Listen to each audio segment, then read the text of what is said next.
enigma unamanga umntwana kaSathane umntwana kaDevil umntwana esihogo kabili loya angimjaji uyijaji yena ngokuqamba amanga athi ngomhla kabani mhla 23 mhla 24 September kuzoba njani emhlabeni and isimbolo yobumnyama laba ikhuluma wacacisa khona ukuthi ungokaSathane ngoba isimbolo yobumnyama into inkosi yobumnyama uSathane uJesu uthi amayibuya lokukhanya kusuka empumalanga kuzokufika entshonalanga esipoko le into engekho mamfundisini mamfundisi ayinto umfundisi wesifazane ukho hayi iyabheda into yabafundisi yenkosi yami iyabheda phela ayikho into umamfundisi eBhayibhelini hayibo wakwezwa bani eBhayibhelini kuthiwa Peter noma umfundisi uPeter khona eBhayibhelini abantu beBhayibhelini bayekukulwa abayiBhayibhelini bobuka iBhayibheli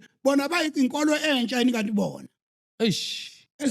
eyikhundla nje ufuna ukuphakamisa umkakhe ngoba bacabuzana kamnandi abembhedeni hayibo mpostoli uzophakamisana enkonzweni phambi kwethu mpostoli sothini ke manje wama isenkonzweni uzokhona uNkulunkulu naye nami uzokhona ungazibulali saphelele sonke mfowethu dadewethu amehla akagcwele inyembezi ameva ohlangabezene nawo empilweni ahlabile wafinyelela enhlizweni miningi imibuzo onayo engqondweni bona usaphilelani emhlabeni imihla namalanga kuvela okubi esigebeni labo bathembile baphelele emathuneni inkingo onazo siphunyukile esifubeni akekho ongazezweni uthulele bezidla ngaze ematafuleni ubukholwa kodwa kusathandazeki ngisho nesenkonzweni usile kodwa kusakhonzeki ngisho isimo sakho asabhekeki ithemba ubunalo lihlakazekile imicabango yakho iphazamisekile amaphupho akho adukile usuphila impilo ongayithandile imisamo yonke uyivakashelile imali igcina iphelile kodwa akukho kulungile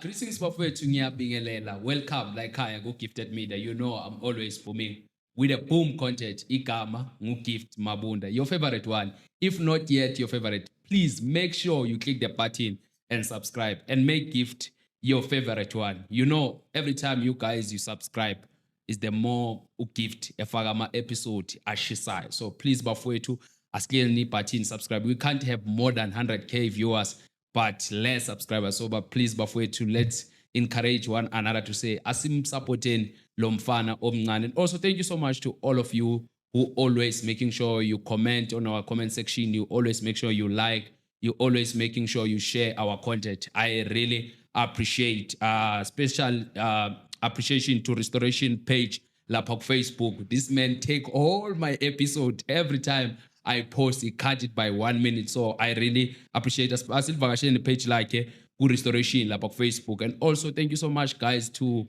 everyone who support us so please asisupporteni asiklikeni asubscribeni and as well as Gifted Media TV is available for videograph services if you guys you want to shoot your wedding you want to shoot your birthday you want to shoot anything that you want to shoot believe in Gifted Media when it's coming to equality guys your wedding will bring a great memories and you will like it so please bafowethu make sure you contact me on my number WhatsApp 0630680959 we do videograph we do photograph we make sure whenever you are siyafika as Gifted Media and give you a great quality and as well bafowethu niyazi uma ngihleli kule situlo I make sure ukuthi angihlali ngedwa and I always make sure I bring the one that you said in the comment section please bring him again so please allow me to welcome the old man seka ubaba seka i-ancestor yala Gifted Media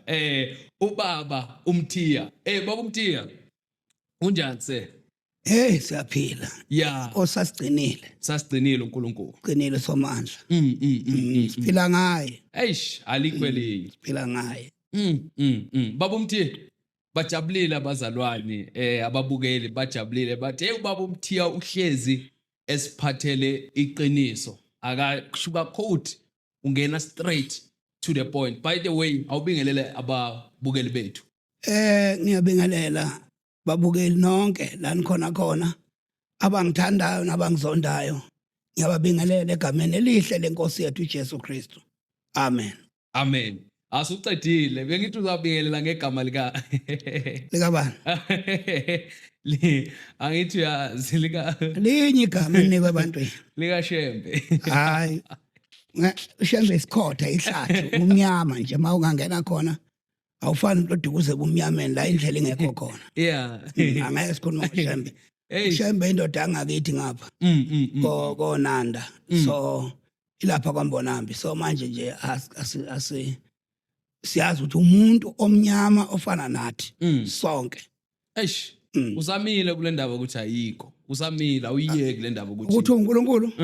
Nokuthi futhi ibandla unebandla uShembe. Ayikho le nto le isizulu lesi isintu. So nje siyambonga ukuthi ugcina isintu hayi ikholwa. Eish. Umuntu othi ufuna ukuyezulwini izulu nesethembiso. Sure. Enokhona into othembise ngalo. Igama lakhe uNkulunkulu uJehova umnini mandla onke nendodana yakhe uJesu. Shembe umuntu nje kwakhumalo. Uqedile okamtungu. Akamntungu. Eish, meba uresearchanga kahle. Phela kuthiwa uShembe igama ophiwe uyabona ubani. Amanga nami ngavuka ekseni ngitshethi ngiphiwe ingelosi. Ingelosi fana lo kuthiwa umpanza othi ingelosi zakhe utetesi ubani. Khona igama lishoyo lengelosi amnika ilokhoza ukuganga kusemhlabeni kuningabi. Yabona. No bombatha ngiyakuzwa asicubekele phambili bangaze bangishaya amaNazaretha wakithi phela nami sengiyinazaretha ngiyasigcina isihluthu uyabona ngizamile ngigcina isabatha bambatha gcina isabatha wena ngoba ushaya impande nje mina bayangicaka ngicaba ukuthi iBhayibheli abalifuni bathi lize nabelungu ukuthi khona nayiza abantu but bafunda lona isabatha balithathaphi likhona isabatha ngesintu sakubo eish ngoba isabatha seBhayibhelini. So igebengu ziyakhohlwa ukuthi uma igebenga emuva siya research ukuthi lento ayishoyo ikuphi angeke uchithe iBhayibheli ukhulume ngesabatha. Yabona uyeke isabatha uma ukhuluma ngeBhayibheli uyeke noNkulunkulu ngoba igama elithi Jehova uNkulunkulu liqhamuke neBhayibheli. Abantu abamnyama bebiza bathi nomkhubulana bambiza bathi umvenqanga. So bona mabathi Jehova nje bafunda iBhayibheli otsotsike ingakho ngithi siyigebengu laba ngoba ufunda iBhayibheli atshontshe eBhayibhelini bese khuluma igama mawuthuthuthi athi iBhayibheli labelungu lize zokhona nazo olifunda kahle iBhayibheli labhalwa obani balifundelani bona ngoba bafunda lona kuma lento zabo zonke abanapho iBhayibheli bafunda iBhayibheli ngoba banancwadi ngisho ipheshana elincane lokho abakubhala abathi ihlabelelo into nje ngathi ishu ngoba bayilandeli. So ngibona ukuthi uma sikhuluma ngenkolo nje inkolo iqhamuke neBhayibheli ngaphandle kwenkolo yesintu inkolo yamadlozi nayo ehambela lesigangeni ngoba ngeke usedlozini ube uNkulunkulu nesame time so kusho ukuthi uconfuse qonda akayisebenzi kahle. Bambatha ngiyezwa indaba yamaNazaretha ithinte kakhulu eyawunyakazisa umhlaba bathi hey ubaba Mbatha so abanye bayigcina sebefake nami uInnocent ngiinnocent kahle mina ngiyinazaretha nje uEnigma uphendulile lapha ya uthini ku Chris Network uthi abazalwane bakhe bambonisile video uthiwa yena ubekhuluma nabantwana bakaNkuluNkulu so akazi ukuthi wena ungena kanjani lapho ngoba yena umntwana kaNkuluNkulu uEnigma wahlangana lapha noNkulunkulu ngoba yinye indlela yokuhlangana noNkulunkulu ukwamukela uJesu. So yena ngoba wafa akamamukelanga uJesu angithi uvuke ethweni uJesu wenqaba iBhayibheli lithi kwakhona amadoda amabili icebi noLazarus. So uthiwa wafa uLazaro wamukelwa izingilosi zamsefubeni sikaAbraham then safi isicebi sakhujela emhlabathini sise Hades sabona uAbraham esifubeni sabona uLazaro esesifubeni sikaAbraham sise Hades ithuna umgodi. So lo usesibona iAbraham's bosom interpretwa as a paradise la kuhlala khona abantu abaphumulile. So kuthiwa ke wambona uLazaro wathi Lazaro le ndawo enguye ngiyasha hambe utshela abafowethu emuva. iBhayibheli lithi ke kwathiwa angeke kuvuka umuntu wabafile akezwe abantu abaphilayo amanga Enigma unamanga umntana kaSathane umntana kaDevil umntana esihogo kabili loya angumjaji uyijaji yena ngokuqamba amanga athi ngomhla kabani bamhla 23 mhla 24 September kuzoba njani emhlabeni and isimbolo yobumnyama laba ikhuluma wacacisa khona ukuthi ungokaSathane ngoba isimbolo yobumnyama into inkosi yobumnyama uSathane. uJesu uthi amayibuya lokukhanya kusuka empumalanga kuze kuyofika entshonalanga kuthiwa kufika kwendodana kuyoba njalo. so yena njoba ethi kwaba mnyama ngavele ngabona esaqala ukuthi njoba ethi kwaba mnyama nje usymbolize la vela khona ebumnyameni kwaSathane unekma uthunywe uSathane to destroy abantu bakaNkuluNkulu and they ababoni abantu ukuthi kudlala ngaye lo mavuka ekufeni uvuka zobheda uthunyiwe mara thunywe ubani uNkulunkulu akamthuma umuntu ovuka abafileyo sikhona thina we are here to preach the gospel so God cannot athume thina phela thuma ibhoko no phela bombatha bazobhala lapha mina ngijwayele ukuthi imikhovu kaEnigma nemikhovukazi seyibhalile kuma comment manje it repent baba ukwazi ukuthi uEnigma umntana kaSathane I cannot repent kuloko ngeke noma ngama lapha ngwami ngomtshela ngimkhombe emehlweni ukuthi wena umntwana kaSathane noyihlo uSathane vele futhi kuSathane to destroy the world angeke uzo abantu bakhona Enigma eqamba amanga iBhayibheli lithi umuntu usindiswa kanje kuthiwa ukholwa ngenhliziyo okay uvume ngomlomo ukuthi uJesu inkosi ukholwa enhliziyweni uNkulunkulu wamvusa abafileyo bese uvuma ngomlomo ukuthi uyinkosi uJesu nathi indlela yokusindiswa lapha awusindiswa ngoba uyeka isigqoko awusindiswa ngoba ugunda inwele awusindiswa ngoba uyeke izono awusindiswa ngoba ukusindiswa kumekutheni kholwa enhliziyweni uvume ngomlomo usindiswe bese umsebenzi okuya kusebenta izono ukaJesu ogeza izono zabantu wena uyakholwa kuphela uvume ngomlomo ukuthi uJesu inkosi bese ke ehlanza izono zakho so umile baba umile Enigma unamanga nabantwana bakhe noma akhulume English ende bazowathi ende ibhedo hayibo Ay mpostoli hayi mina ngisazi bengithi maybe uzovumelana nayo Enigma cause naye omunye wabakholwayo sengiyacabanga ukuthi omunye umprofeti noma ubrand Enigma akekho biblical yonke into ayikhulumayo ila ibonayo Enigma into yokuthi nje vele athathe ogcina stocksini ngoba uyadukisa one wathi ubone kulona umama umbokazi uyasha uzanele wakhuluma ngoRebecca wakhuluma bonke labantu nabo abomkhubo wabathuka mayiqedwe kubathuka angisho ukuthi ba right angisho ukuthi ba right but Enigma is not biblical akakhuluma into ebiblical khuluma manga sure yo mposto so sithini indaba nangu uCaluva umkhwanazi bayile bayo abafundisi cause angifuni isinte kakhulu kuEnigma cause angifuna akuvukele nawe yabona mpostoli avukele bani avukele wena Enigma ke mina nginandaba noEnigma so angifuna ukube kuthiwa maybe now you are one of them so ngifuna ukuthi at least bebone ukuthi umkhuza njengobaba ngiyacabanga ukuthi ubaba kuEnigma umfana lo umncane kakhulu ukuthi olahlekile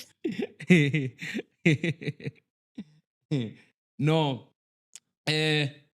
mpostoli asichubekele siye phambili ngeke ngabuzana lapha ku Facebook bathi sikhulume ngani sekuyisikhathi ama pastor appreciation manje kuningi mpostoli engifuna sik address namhlanje ngalesikhathi esincane esinikwe sona ukuthi unyaka uyaphela ukukhishwa ama pastor appreciation intile ku episode edlulile but I so wish ukuthi uyichaze indabeni ukuthi why uthi pastor appreciation i scam kahle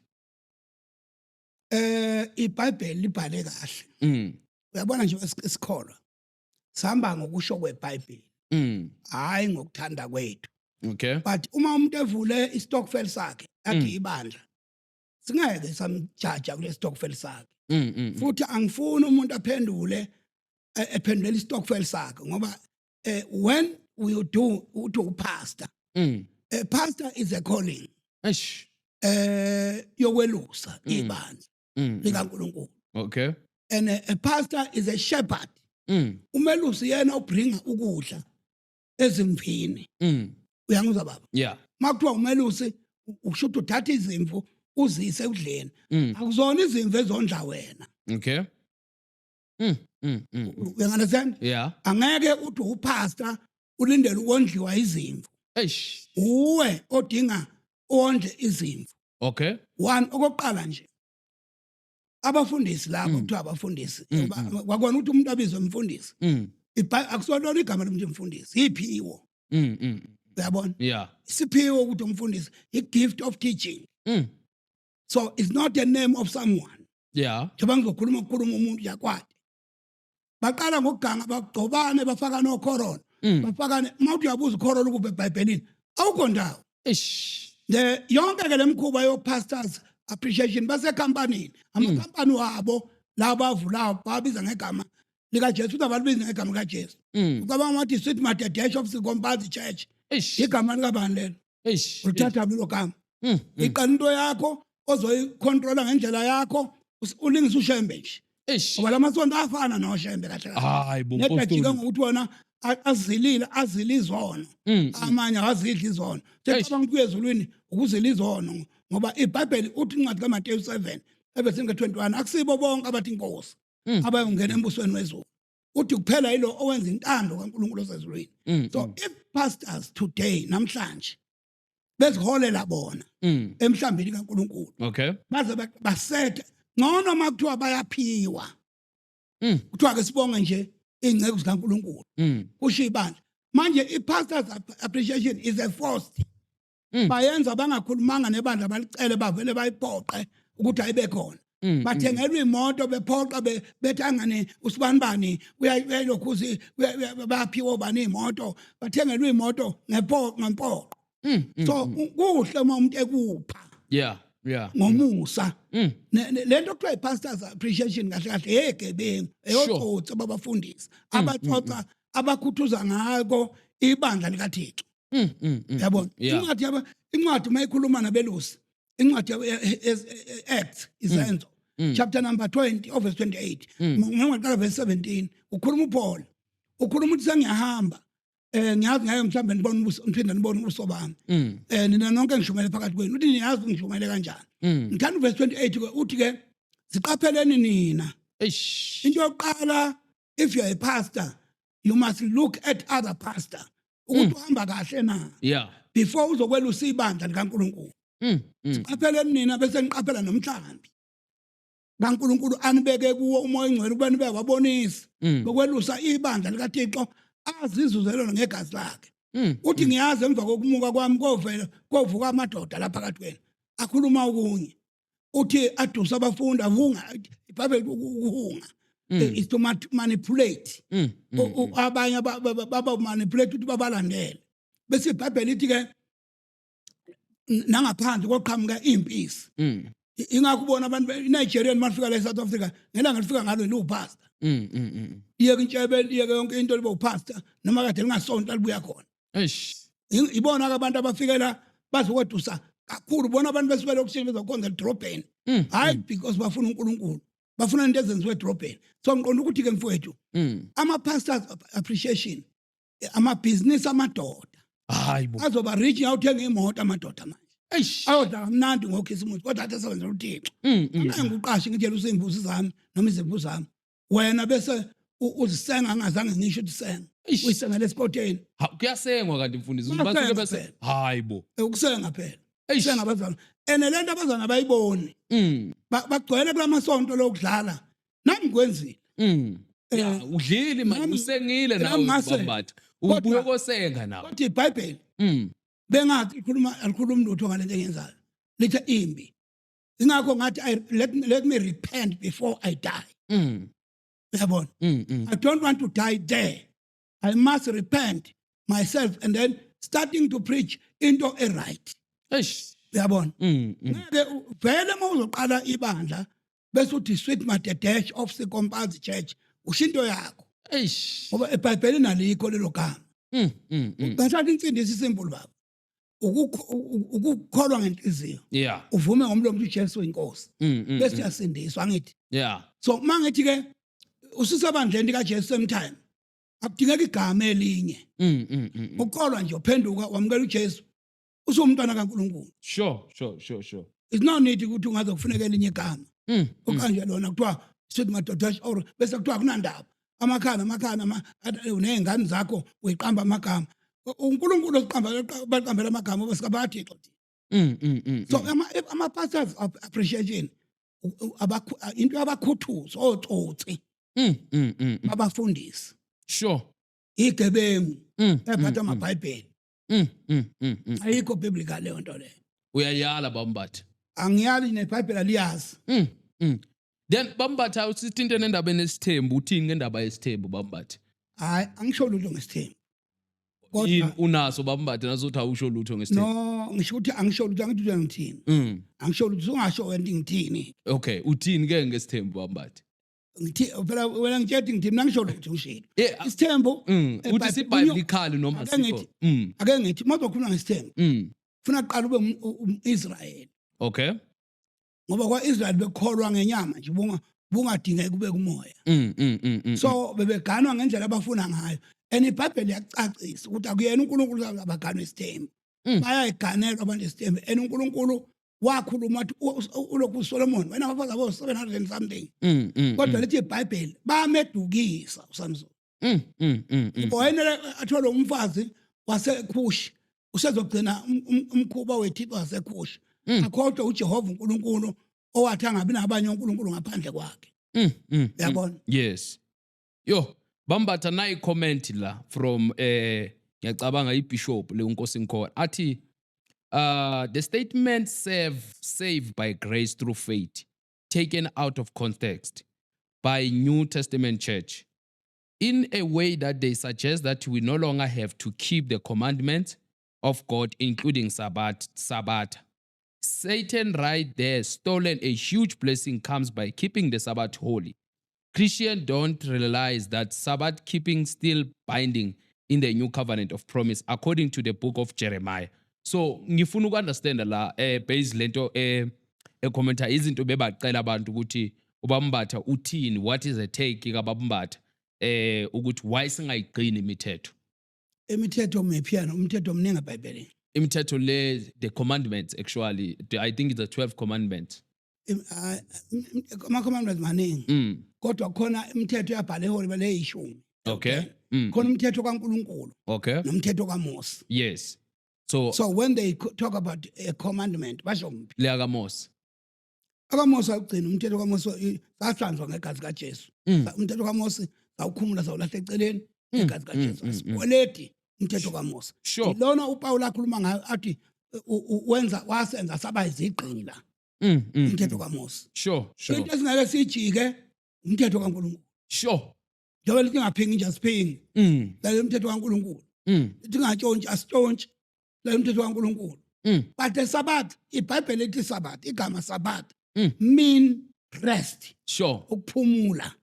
And uJesu incwadi kaMateyu 11:28 zanini kimi nanonke isindwayo nikhathalele ngizoniphumuza. It means iSabbath lalimele uJesu njengoba kusho incwadi kaHebrew 8 elithi umthetho wawuyisithunzi sezinto ezipheleleyo ezizayo.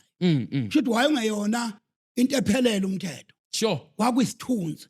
Ngeke ke mawuhlakaniphile ngifuna wena gift ngibona isithunzi sakho noma usuvelile ngilibele isithunzi sakho ngiyeke wena. So uJesu uzowabacacisela wathi uyinkosi neSabbath. Eish. Why do they blame uJesu ukuthi akaligcini ngani iSabbath? Uzwe yachaza iSabbath alenzelwanga umuntu akenzelwanga iSabbath. Kodwa iSabbath lenzelwa abantu. We cannot be a slave of iSabbath. Sure. Uyabona ebhanti ngiqoke liyathanda noma lithanda ngoba ngalenzelwe mina. Mangifuna ukukhumula ngalikhumula because lenzelwe mina. Mina ngenzelwanga ibhanti. Sure. So the Sabbath kwakuyinto uNkulunkulu ayenzele abantwana baIsrael. Kodwa umele uJesu. Mase fikile uJesu siyeke isithunzi siya kuJesu. So I mean to say iSabbath thina sikhonza ngazo zonke izinsuku asigcina isuku alukho usuku olugcinwa ikholwa. Umuntu osindisiwe akagcini neli one usuku. Sure. Ngisho le birthday noma ulwani umuntu okholwa akaligcini usuku. Sure. Kodwa umuntu okholwayo ukholwa uJesu. iBhayibheli uzathi umisile usuku. Ukushendawo lithi umisile usuku. Ukhuluma ngosuku olubani manje oluJesu. So Sure. people they are still beza ngengqondo yokungalibuki kahle iBhayibheli. Eish. Abantu abadukisa abantu kakhulu nabementweni yabo lokubama baka lo bandona lo akusiyo Rutherford Marshall lona we ama 7 day Adventist uyena ke lo wafundisa ngesabatha bamile ke bazofundisa ngesabatha isicefe nje into engathi sho engatholakali ngisho ku New Testament Hayibo. ibandla le New Testament alimange ezintweni eziphathwayo uzuyasho uPaul encwadini kaChapter akusiyo Paul ababhali bencwadi amaHebheru uchapter number 12 emavesini ngo18 uthi anizange entabeni ephathekayo anizange ekhaleni kwecilongo aniza uthi kodwa nize entabeni iziyona emzini kaNkulunkulu ophila okusho ukuthi thina asikhonze neyodwa into ekhona lemhlabeni asihambi ngumyalwana uyayiphi into ekhona emhlabeni we are following the word of God not ayikho into esipophayo asiboshiwe mathi sikhululekile asilengedlela asilengimagehlekhehle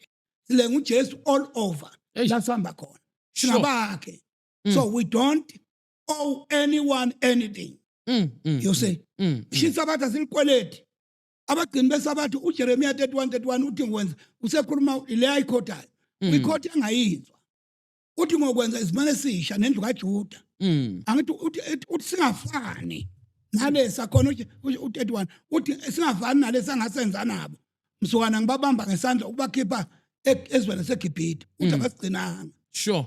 uthi ngoloba umthetho wami enhlizweni zabo lento kade igcinwa qala bani isenhlizweni today asibanjwe lutho Sure. Mpostoli, before ngikubuza iquestion elandelayo ngifuna ukwazi ukuthi before ngibuza endaweni esafe. Who is your father in the Lord or your spiritual father? washona Oh, bona spiritual father. ubaba uDlangalala wasemsinga kwalatha washumayeza mina ngigula Okay. ngiphethwe izifo zonke washumayela evangeli lensindiso ngasindiswa lokhu ngasindiswa angizange ngiphinde ngiyoboshwa imithetho ethile so uma ukhuluma mina nje ngisindiswa 1965 uma ukhuluma ngeBhayibheli lila ekhanda Eish, 1965.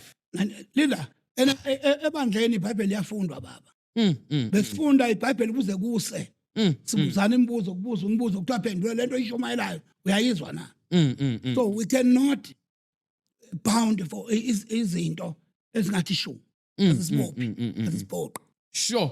Mpostoli, while I'm asking this question, I want to understand what is a spiritual father. Uyini spiritual father? umuntu okushumayele ivangeli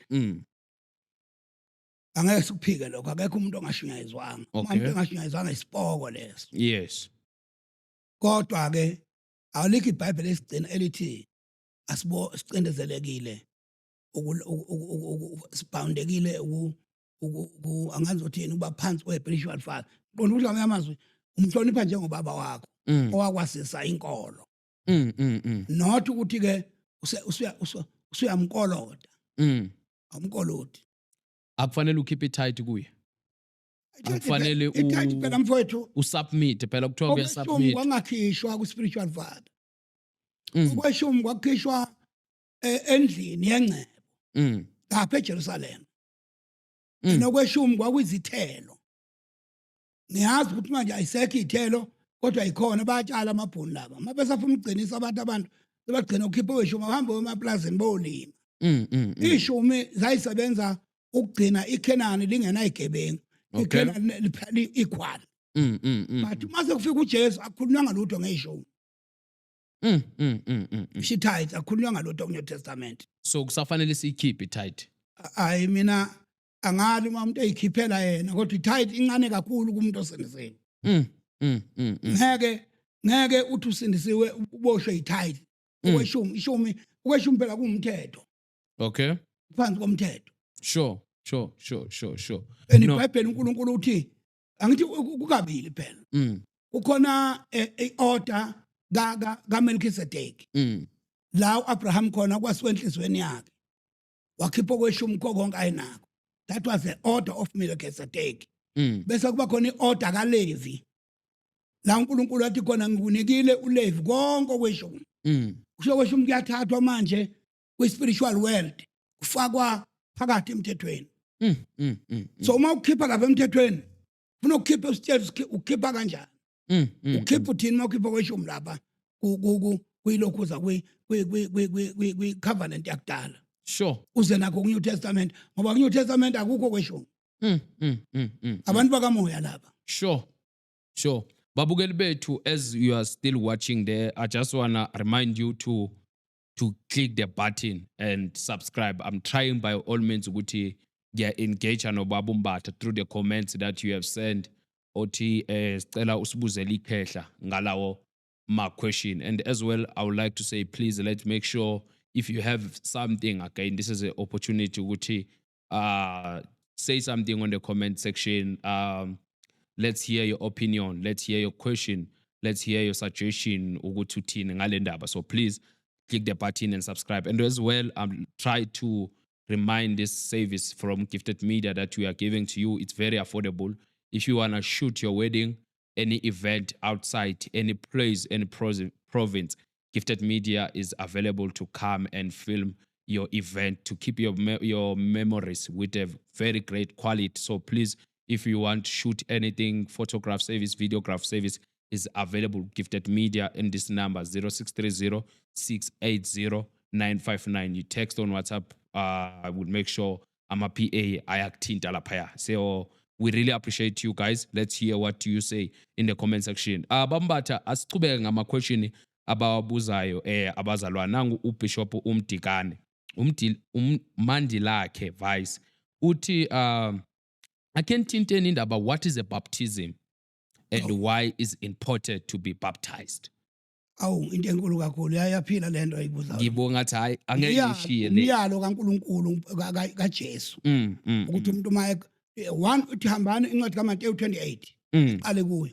Ngoba kukhona ingcelo lesise kahle babo ugift. Into wonke amasonto athukile. Aduswa yini? IBible College abaya kuyo A1. Hayibo. Ngoba kuduka umuntu oyedwa kuduka umhlaba wonke. Eish. Abasichekhela abantu iBible tilthini. uJesu uthi ke hambani nenze izizwe abafundi. Nibabhaphathise egameni likayise lendodana kaMoya Ngcwele. Hayi emagameni.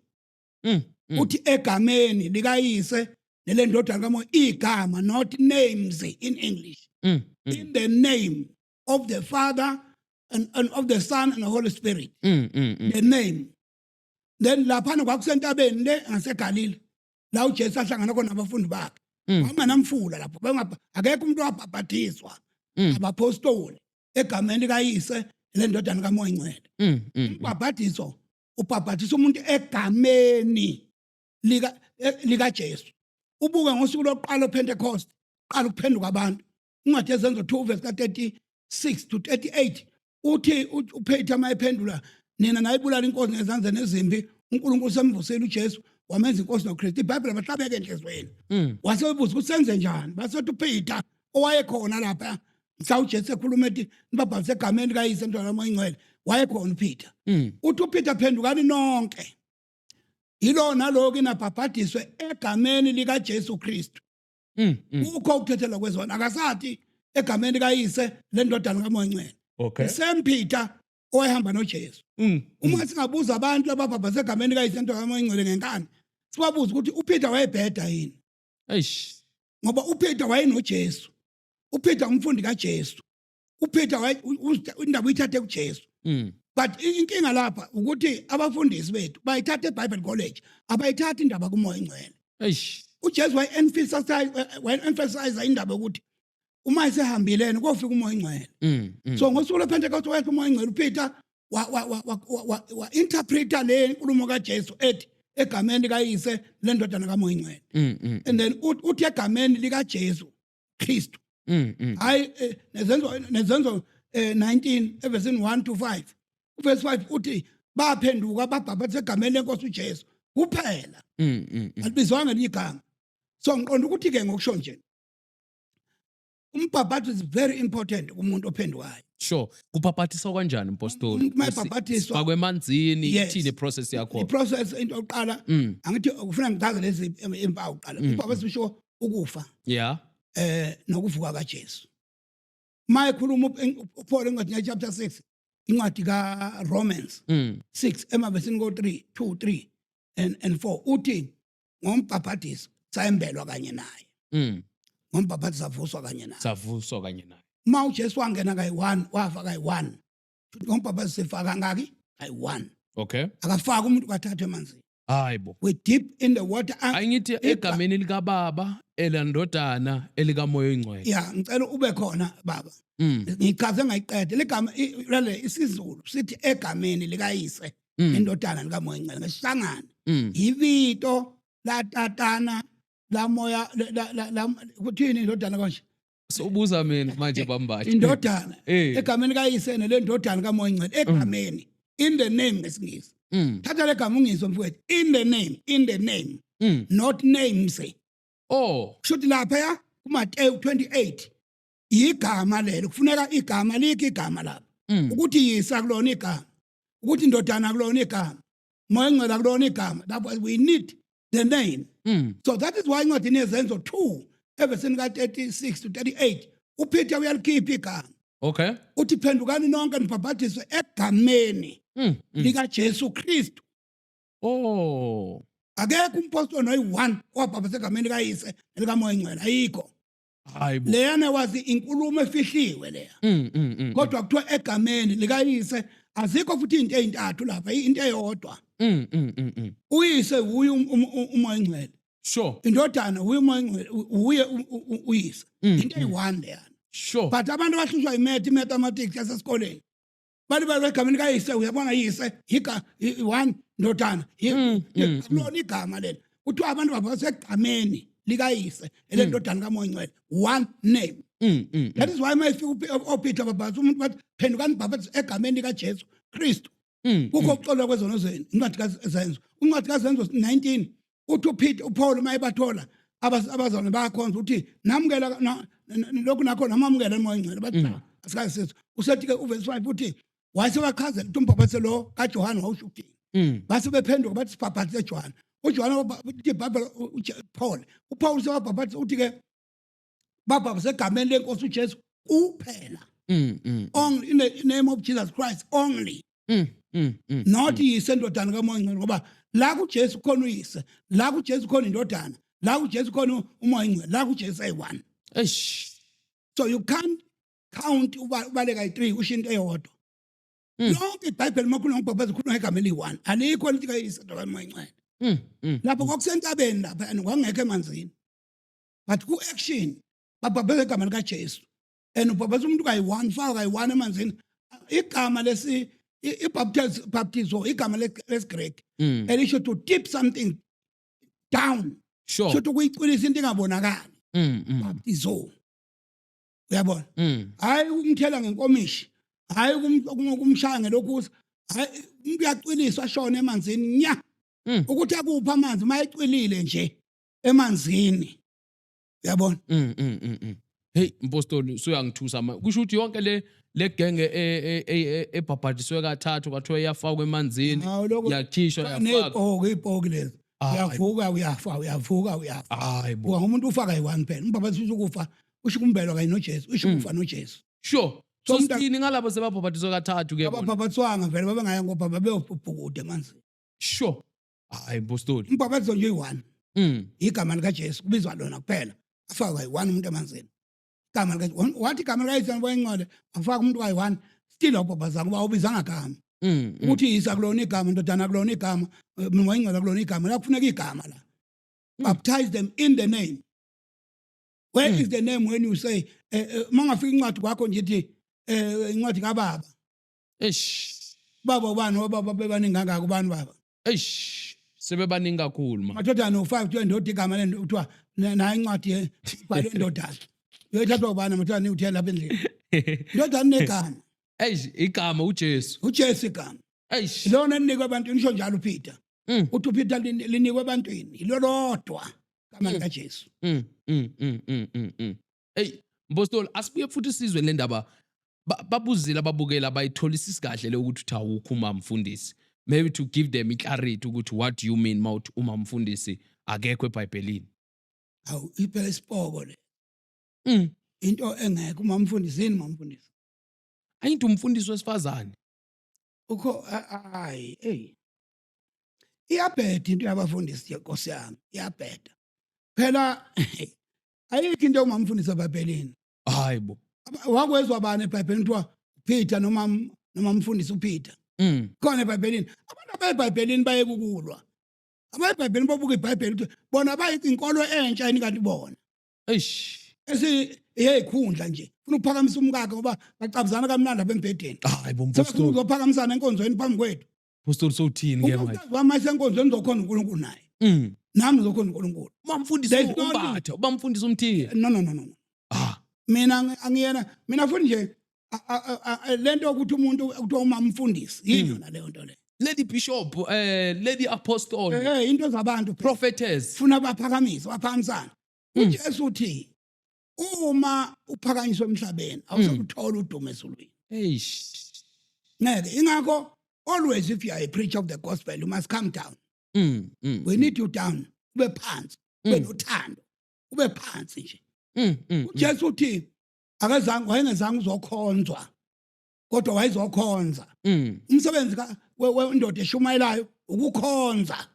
uNkulunkulu hayi ukukhonzwa yona izikhethi ihlale yodwa umsibone sengingedwa ishawa umoya ihleli yodwa nje ngathi sesikoleni eclassini principal utishara bayakhala umamfundisi manje nasubakhipha uthabeke eBhayibhelini yabeke eBhayibhelini mamfundisi ayikho into umamfundisi isipoko leso akulona ibandla likaJesu lelo hayi apostoli kodwa ungazuthi uyisipoko ayisipoko nje bagcwele umamfundisi omama apostoli yonke leyo mama apostoli kusho ukuthi makukhona into enjalo phela ingakho ngithe mina noma keyboard player kabe khona hayibo noma worshipper sibengele worshipper noma worshipper yabona ngoba umamfundisi yena uyamkhahlela phela angimkhahlela akekho ebandleni kaJesu akekho mara laba namhlanje ke sebakhona ngithi amadimoni lawo satanist lawo because ngasathani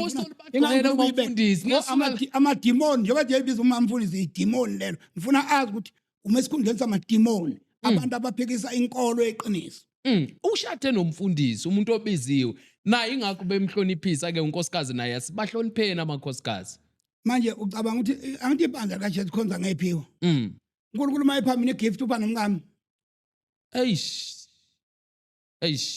angadlalwa ngabantu ngeke uNkulunkulu angiphe mina igift yokushumayela nomngami angiphe igift yokushumayela noma mhlambe yokuba ngithini nje igift uNkulunkulu uthi iBhayibheli upha abantu ngokuthanda kwakhe uNkulunkulu aka respect umuntu akusiyi respect of a person uNkulunkulu umile ezweni lakhe lokho akukhuluma ukukhulumile uNkulunkulu uyi1 ezulwini waxoshwa uSathane exoshelwa ukuzenza mkhulu uma sakha ama-toilet wethu la sowabiza ngebandla likaJesu bese ke sigcobana phakathi kube khona abantu abakhulu abanye babe amapuppet lena kulona kaJesu ibandla le uzwe yathi uJakobe uthi singacwasani angathi makufika omunye umuntu simthathathale phambili makufika omunye ongenalutho simhlalise emuva that is not a church of God that one into zabantu sure abantu abakuzwa lokho bahleli ngabomu lezi zinto ibona benza into iqhubeka ifunction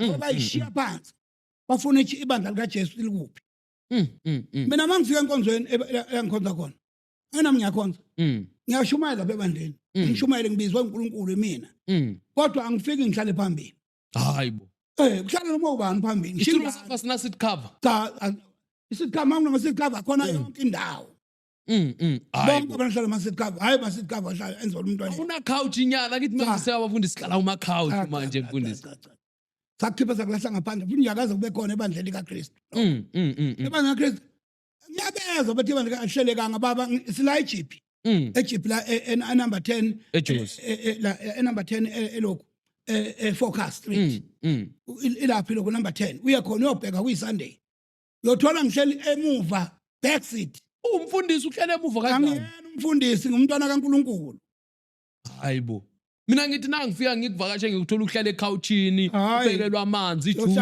yonke into umkami futhi uzule Natal ngihlala nanaye esitulweni sure noma ngabe ukhona uyohlala nabanye omama nomhlala le nomhlala kubulathanda khona hayibo awuhlala naye kanjani mara mfundisi mangezekele singahlala kodwa hayi ngokuhleli ngoba kumkhuba thina sina umkhuba wokuhlala uhleli phambili umzalwane uhlele emuva umzalwane uhleli kuphi umntwana kaNkulunkulu ngoba munye umuntu omkhulu esize kuye uJesu uhleli nabazalwane umfundisi umzalwane ayithi nami angiyani umfundisi igift akekho umuntu obizwa ngegift ushithi uma upenda la wena bizo uyovuma uhambe kubiza umapendana edrobheni Mm. emapendana igama lakho Eish.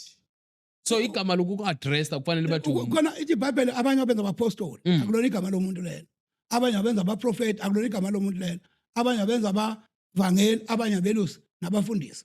Bonke labantu laba ama-gift lawo abasebenza ngawo. Uma iqeda ukusebenza ngiba umfundisi isikhathi ngifundisa, uma ngiqeda ukufundisa ngumzalwane. hayibo. Awusekho hayi. Sekuphelela lapho kufundiseni. Angithi ngifundisele ngiqedile, so angiyena kumfundisi. Ngayohlula uthisha esikole, uthisha esikoleni uma bembona edrobheni bathi Patrick, sawubona Patrick. Ngeke athi nguthisha, I'm a teacher, not Patrick, I'm a teacher. Igama lakho Patrick. I think we need to honor the anointing. Honor the anointing. Usho phela uyam-honorisha ubambathi I- ombiza ngompostoli, prophet. Where in the Bible lapho kuthiwa ku-honorisha anointing khona? Eish. Ngoba umkhuba wokudla abantu imali kuthiwa you honor the anointing. Eish. And when you go to the Bible, you can't find that word, honor the anointing. When people beqala bekhava amagama ngamagama amakhulu, benzela ukudla laba abangelutho. Ibandla baba, umsebenzi webandla ukondla abafelokazi nentandane. Nama-workers asebenza phakathi enkonzweni. Angithi inkonzo yakhiwe kanje. Kuyaklina kwenziwa konke. Imali mayinikelwa, konjwa labo bantu. Uholelwa labo bantu abasebenzayo. Not indoda nje evele nje indoda nje yona ifuna ukuphiwa imali. So mfundisi ibalekile le ukuthi umuntu meke-invite esontweni njenge-guest kube nemali thizeni kufanele akunike yona, maybe 10,000. Lalela mfowethu. Uqola lobo. Abantu abayibiza ngegama lika Jesu. Hayibo. Mina ngihamba all over the world. Uyangizwa ukhuluma ngihamba all over the world la eSouth Africa. Mangifaka ipetrol emotweni anginike imali yokudla endleleni. Angithi ngibizwa uwe. Ngiya ku local church yakho. Ngifaka ipetrol emotweni nginike imali yokudla endleleni ngiyofika kuwe. Ungifaka ipetrol ngibuye mawuthanda ungipheke ungiphi imali. Not that ngizoma ngithi ngifuna imali ngihole ngisebenzeni. Ngisebenza uNkulunkulu mina. Hayibo. Cha ngeke ngifune imali yakho mina. Maye ngekho nje imali ayikho. Ngihamba. So mpostoli ngoba manje kufanele ukhiphe envelope thizeni like 10,000 usawuthi ngizokubiza ngepetrol. That is why ivangeli ngahambi. Lenziwe abantu abalihambisile bakhe ingqolobane zabo. Angikwazi ukuvakashela kuwe ngiyokusiza ngesipho sami ngoba nakungenayo imali. Angikwazi. Sempela ngibe uNkulunkulu ngoba ngihamba nge-Range Rover. Ubabona abafundi bagreed kangakanani labo futhi sibakhona. Uthi hamba nge-Range Rover afuna imali engaka kumuntu ongenalutho. Hayibo. Sure. Ukuthi uthi usebenzela uNkulunkulu kodwa la ayakhona ufuna imali. Uyaqashwa. Sure. Mpostoli asivale ngale kubalekile yini ukucelebrate iChristmas? Asicelebrate nelulodwa usuku. Ukuzalwa kwaJesu Akazalwa ngeJesu ngoChristmas. Iphutha elikhulu lelo likhulunywa ngabantu beqamba amanga beyithatha kwabanye abantu ngisho ngayapi ayikho into ethi uJesu wazalwa ngeChristmas. So ngo-25 umuthi kuthiwa ngithi uJesu wazalwa nge-25. Akusiyo uJesu isithixo esithile leso. SamaRoma esazalwa ngo-25 celebrate sona, not uJesu. uJesu no one knows the date. Ingakho uHerod inkosi eyayibusa ngsosikhathi. Yabulala abantwana kusukela kwabana 1 month ukuya ku2 years. Ngoba iqagela ukuthi kodwa ngathi ngila eJozi kwenzeka into okuphethe mina la. Ngingayazi kuze kuphele inyanga eminyaka emibili. Babula abantwana abangenacala ngoba kuqagela ukuthi uJesu mhlawumbe uzalwe nini, futhi ureason umntwana ngaba kanje. So akekho uJesu akho date, akekho umuntu owazi date of birth kaJesu. Bonke laziwakhulumayo umqagelo. Hayibo. That is why mawufunda ihistory abanye bathi ngo4 BC, abanye bathi ngo1 BC AD. Yabona? Yeah. So we cannot say usuku olu1 kusukela ku4 ukuya ku1 BC. Angithi inamba zaka old Testament zayiqala phezulu yaphansi. 4 3 2 1. Sure. Jesu ke bamqale ukuthi mhlambe nga4 mhlambe ngo1 BC. That is why bathi na 33 washo na 33 years. Nakhona umqagelo.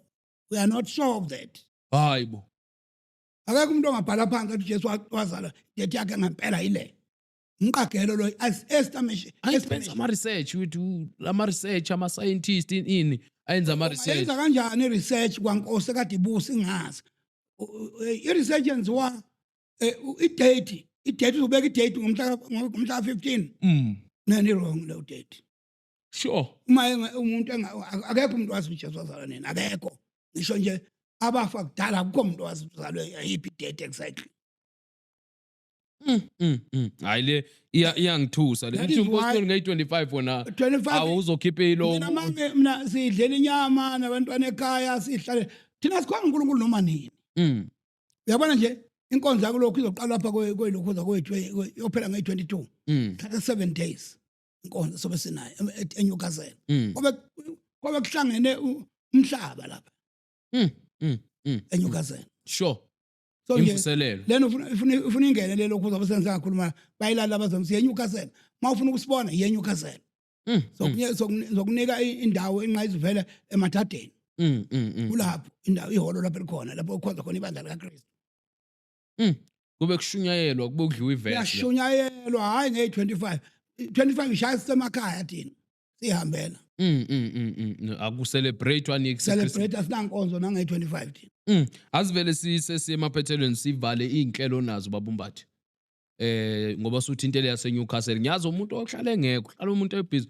ubuya naseKenya nje ngiqatha kanje emalangeni la so no inhlelo manje azikho enginazo sengilindele ngomhla ka-30 sobe sila eGibstown ngomhla ka-30 lonke ibandla i-Gauteng province yobe la eGibstown la number 10 kuyagcwala muso wonke amabandla ozobona baba ngiyakumema umhla ka-30 November sobe silapha ya khona la edrobheni eGP lapha elokhuza number 10 Focus Street ubona ngeimoto kuvaleka istrati ngqe kobe kuyithi lapha sure hayi ngizofika mangizokubona kanjani ngoba uhlala phambili uzongibona ufika ubuza noma ubani bambatha uphi bazokubuza imuphi yena uthi obomvu bese bayongihlalisa phambili abaningi ombatha othi obomvu bese bongihlalisa phambili ngayo abangakuhlalisa mawuthanda ihlalo ngahlala phambili mawuthanda kodwa sizona ezabafundisi ihlalo zabantu zabakhona abazokhona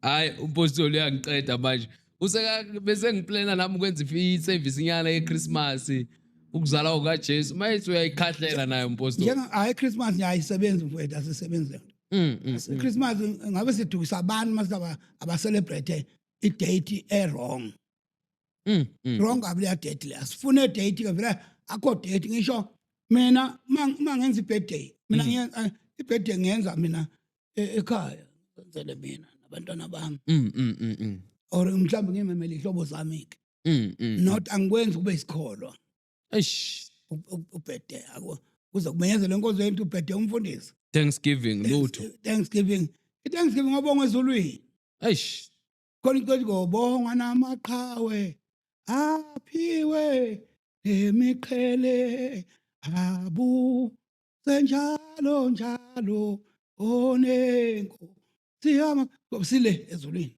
not la emhlabeni emhlabeni noma ungashongo noma ungambiza ngani I don't care ingakho bangithuka la ku Facebook ngiyayihlekela nje ngibona ucomment abanye uthi hey wena bavele ngiyaxolisa angithi abanye ngisuke ngathi ungithuka nje uyangazi bese ngimthembisa uyazi ukuthi umuntu mina mfowethu angiqalekisi muntu kodwa wangiqala uNkulunkulu lo uyabonakala azokungilwela sure omunye wayefuna ukungishawa shaya isivalo segaraji samlahla phansi hayibo eseze nenduku ethuza kimi igaraji la kwakhe ubani usefuna ukushaya wena manje omunye umfundisi waphuma nesivalo segaraji la kwakhe ngime ngaphandle ethi uzoshaya mina isivalo wale ivale eyivala so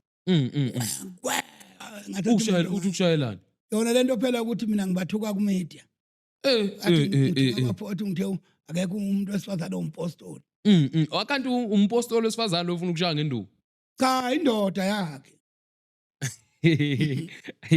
hayi babukeli bethu nani yazibonela ukuthi so let's hear ukuthi ilo what is your take kulento sikhuluma ngayo what is your suggestion what is your opinion kulezinto esizithachile baptism pastors appreciation what is your take into inongathini Christmas.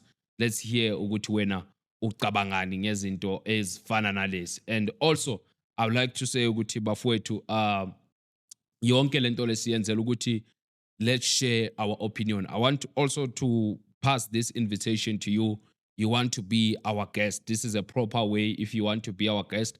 Maybe also I want to remind you ukuthi as a Gifted Media TV, we have many platforms. We have many platforms. If you want to come and share your story, let's say maybe your painful story, you are welcome, like Gifted Media, to come and share your story. So we are allowing ladies, if you want to share your story, men, any age, you are welcome to come to Gifted Media and share your story. We don't know who's watching, who might help.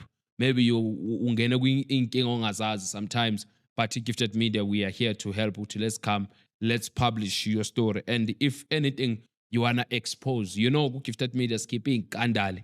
Hey, serious, skip my file. So please come, Gifted Media. We'll make sure we also help you. And also, if you want a videograph service, we are available as a Gifted Media. Your wedding, everywhere we travel. Your church event, we travel and come there as a Gifted Media and give you a great quality. We do photograph. We do everything that you want us to help to keep your memories in a great quality as a Gifted Media TV. Make sure you engage to us. Go WhatsApp, yeah. Make sure you engage as well in our socials. We are available, and also like to appreciate you guys' support. And it's Nigayona. We are on 110,000 subscriber followers ku Facebook, ku Gift Bennett Mabunda. I really appreciate support you. You always making sure Ogoti you come and support the young men. With TikTok, we are almost reaching 100K followers. I believe we were on 90. So thank you so much for your support, guys. Let's keep on supporting this young man. And also ku YouTube, we are going there. Very soon we'll be reaching 50K subscribers. So please, guys, let's engage, let's subscribe, let's comment, let's share to one another. We are available, guys. Let's play a role. I'll play my role as well. So ngiyacela ukuthi bafowethu asisupportaneni. And as well, Bambatha, athina wako amagama okugcina. Hayi asibonge kakhulu bonke abantu abasilalelayo naba comment kahle naba comment ngendlela abakhomenta ngayo nabo siyababonga ukuthi bakhomentile bakhulumile lokho abakuzwayo ene kwenzeka umuntu ecommentile abeka umbono usubuke phela nathi mase ubheka lo mbono siyabona mhlambe la sithathe ngamawala kodwa nje iqiniso ukuthi esikukhulumayo kuyiqiniso futhi mina nje angicenge ukuduma aduma ngaqeda angisalwela uduma ngilwela akusakwenzeli fame angikwenzeli fame lokho engikwenzayo ngenzela ukuthi ngingafi ngishiya abantu bese bumnyameni ngifisa ngayo yonke indlela ukuthi bakubhalele benza yonke into basho ukuthi abantu bafunani bafuna ofuna ukuba nami kusula naye futhi akasho ukuthi ufuna usibela live naye angibuze imibuzo phenduka. Sure Bambatha, asibonga isikhathi sakho uvela kude le abo KZN. So we really namanje ugibele imoto uyahamba ngibonile imoto uthe uyoyiwasha lapho so uhamba ngeyami cedela ipetrol Bambatha. But I know asibonge Bambatha isikhathi sakho sinika sona. We really appreciate as a Gifted Me. Kuningi okwenzile okunya ngeke sikubali, but kuningi irole odlalile ezi ku Gifted Media. We really appreciate you ukuthi uhamba ubaleke inhlamba la indleleni. You always making sure ukuthi uma sithi Babumbatha noma use KZN namanje ubuvele eKenya nje wathi ngiyafika namhlanje lapho Gift. Siyabonga kakhulu Babumbatha. Babukeli bethu sivala kanjalo i-episode yanamhlanje. Sithi feel safe, siku December manje siphatheni kahle bafowethu. Don't drink and drive, you know. So ngiyacela bafowethu nisiphatheni kahle. Bantwana abancane nge-16 sika December siyacela siphatheni kahle. Nizwile ukuthi last episode kuthiwa kuyathwala emathaveni. So please bafowethu ngicela nisiphatheni kahle. Asihlanganeni futhi ku episode elandelayo. Amen. Ungazibulali saphelele sonke. Mfowethu, dadwethu, amehla akagcwele inyembezi. Ameva ohlangabezene nawo empilweni ahlabile wafinyelela enhlizweni. miningi imibuzo onayo engqondweni bona usaphilelani emhlabeni imihla namalanga kuvela okubi esigebeni labo bathembile baphelele emathuneni inkingo onazo siphunyukile esifubeni akekho ongasezweni uthulele bezidla ngaze ematafuleni ubukholwa kodwa kusathandazeki ngisho nesenkonzweni usuyile kodwa kusakhonzeki ngisho isimo sakho asabhekeki ithemba ubunalo lihlakazekile imicabango yakho iphazamisekile amaphupho akho adukile usuphila impilo ongayithandile imisamo yonke uyivakashelile imali igcina iphelile kodwa kukho